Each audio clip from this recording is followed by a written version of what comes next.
Assalamualaikum warahmatullahi wabarakatuh. Halo bocah-bocah, sugeng enjang sedaya, kepanggih malih kalian Bu Emi. Dinten iki bocah-bocah badhe sinau pelajaran basa Jawa. Wulangan setunggal aku pasinaon setunggal perangane awak. Sakderenge pelajaran diwiwiti, monggo sareng-sareng maos bismillah. Bismillahirrahmanirrahim. Sampun siap bocah-bocah? Ing pasinaon perangane awak, bocah-bocah kedah ngenal peragane awak. Coba supaya bocah-bocah sedaya kenal perangane awake dhewe-dhewe. Monggo sareng-sareng ditirokaken bathuk, bathuk, mripat, mripat, irung, irung, cangkem, cangkem, gulu, gulu, sikil, sikil, rambut, rambut, kuping, kuping, pipi, pipi, driji, driji, tangan, tangan. Nah, supaya bocah-bocah sedaya luwih seneng ngenal peragane awak, monggo nembang-tembang perangane awak ngangge lagune Kucingku telu. Ditirokaken Bu Emi nggih. Setunggal, kalih, tiga. Mripatku loro, irungku mung siji, rambut ing sirah model potong poni. Kupingku loro, tutukku mung siji, bangir irungku mambu gondo wangi. Bocah-bocah mangke ulangi malih kalian bapak lan ibu ing daleme piyambak-piyambak nggih. Sakniki lanjut basa krama. Basa kramane sirah yaiku mustaka.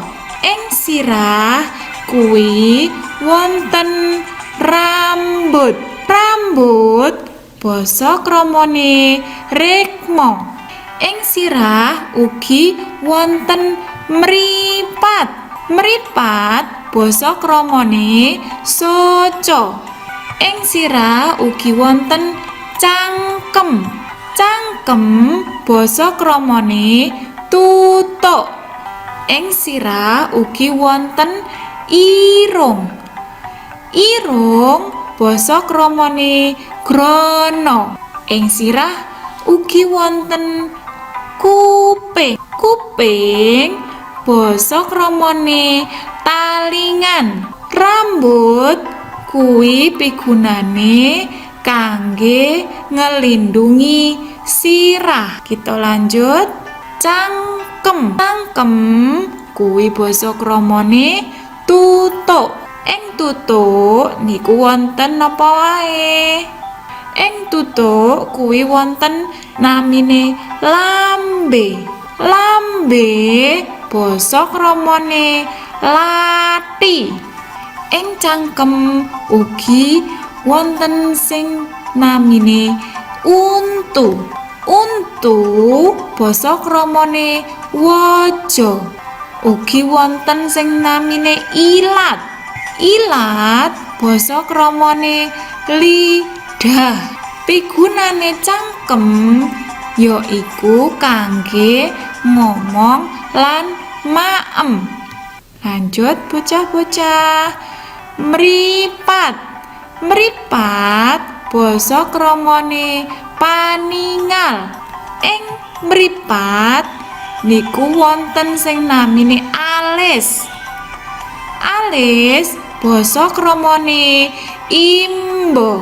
Ing mripat ugi wonten sing namine idep. Rambut ing mripat iku namine idep. Idep basa kramane ibing. Pigunane mripat yaiku kangge ndeleng utawa nyawang. Lanjut, tangan. Tangan basa kramane asta. Ing tangan wonten sing namine driji, sing biasane digawe bocah-bocah ngitung iku namine driji. Driji basa kramane racikan. Nah, iki macem-maceme driji. Sing gedhe dhewe namine jempol. Banjur sing nomor kalih namine panuduk. Sing ketiga namine panungul. Panungul niku sing dawa dhewe. Driji liyane yaiku manis. Iki sing biasane dinggeni ali-ali. Sing paling cilik dhewe namine jenthik. Bocah-bocah, pigunane tangan yaiku kangge nyekel. Lanjut nggih. Sikil.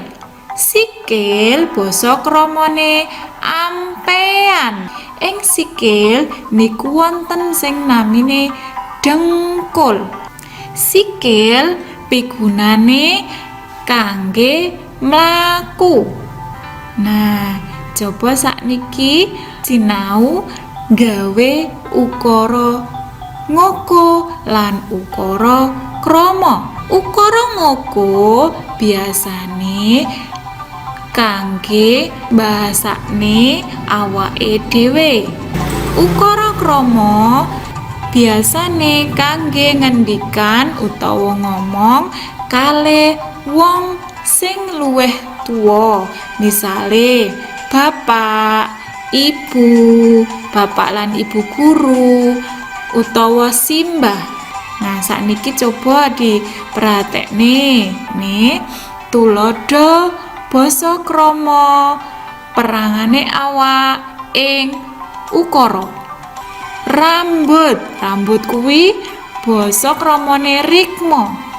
Rambutku warnane ireng. Iki bahasane awake dhewe gawe rambut. Banjur rikmane simbah warninipun petak. Simbah ngangge rikma amarga ngendikan kangge wong sing luwih sepuh. Tuladha sing keloro yaiku untu. Untu basa kramane waja. Tuladha ing ukara. Aku lara untu.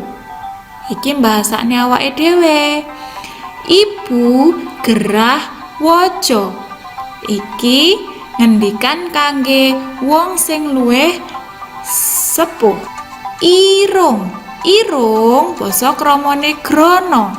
Grananipun simbah bangir. Iki bahasane simbah ngendikan kangge wong sing luwih sepah. Banjur irungku yo bangir. Ngangge irung amarga bahasane awake dhewe. Nah, bocah-bocah cekap semanten pasinaon dinten niki. Mugi-mugi bermanfaat kangge bocah-bocah sedaya. Saderenge dipungkasi, monggo sareng-sareng maos hamdalah. Alhamdulillahi rabbil alamin. Bu Guru akhiri cekap semanten. Matur suwun. Wassalamualaikum warahmatullahi wabarakatuh. Ngantos kepanggih malih bocah-bocah.